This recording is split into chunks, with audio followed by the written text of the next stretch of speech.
Shout guys, another tutorial, another song. So, ang kanta ay mula kay Ma'am Olivia Rodrigo. So, simple version ito guys, 3 chords version natin, 3 chords. Kasi sa original na recording audio nito ay meron mga pahabol, no? Sa electric guitar ang naginamit. May mga chords na pahabol.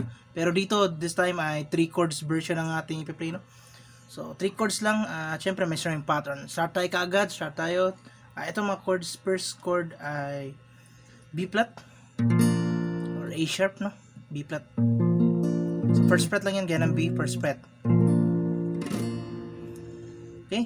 And then the second chord na gamitin natin ay isang F. F.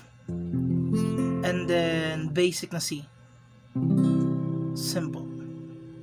So B flat, F at C. And then string pattern na may down, down, up, down, up, down, down, up, down.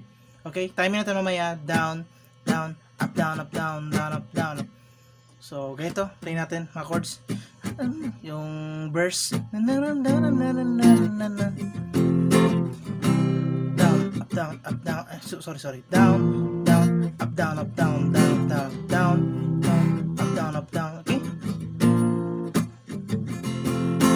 Down, down, up, down, up, down, down, up, okay? Down, down, up, down, up, down, down, up, down. Then yung chorus, I want to get back,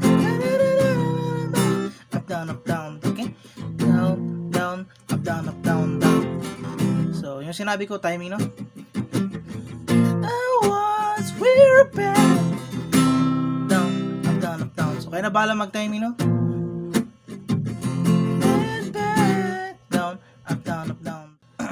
So, yun na lahat, no? Kaya na bala mag-timing, B flat, F, at C lang yan. And then, string pattern down, down, up, down, down, up.